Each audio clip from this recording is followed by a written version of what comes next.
Warning மாதிரி நினச்சிக்கோங்க. உங்கள் அப்பா அம்மா சொல்கிறாங்களோ இல்லையோ, நான் என்னோடய லைவுக்கு வந்ததுனால உங்களுக்கு நான் கண்டிஷன் பண்ணுறேன். ஓகேங்களா? இந்த மாதிரி தயவுசெய்து போகாதீங்கப்பா லைவுக்கு.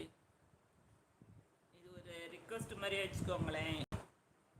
இந்த மாதிரி லைவுக்கெல்லாம் போகாதீங்க. நீங்கள் சாதாரண வீடியோஸ் பார்க்குறீங்களா? நல்ல நல்ல வீடியோஸ் எல்லாம் பாருங்கள். நிறைய வீடியோஸ் எல்லாம் நல்ல நல்ல வீடியோஸ் எல்லாம் இருக்குது, அது பாருங்கள். ஓகேங்களா? இந்த மாதிரி லைவுக்கெல்லாம் வராதிங்க. இன்னும் உங்களுக்கு மெச்சூரிட்டி ஆகலை.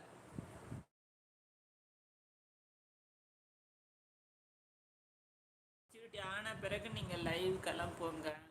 அப்புறம் சொல்லுவாங்களே தவறான படங்கள் பார்க்குறது, அதெல்லாம் அதுக்கப்புறம் உங்களோட மனநிலை எப்படி இருக்கோ அந்த மாதிரி போய்க்கலாம். இப்போ தயவுசெய்து பண்ணாதீங்க.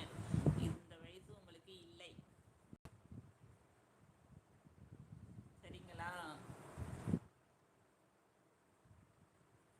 உண்மையை தான் சொல்கிறேன்ப்பா, இந்த வயது உங்களுக்கு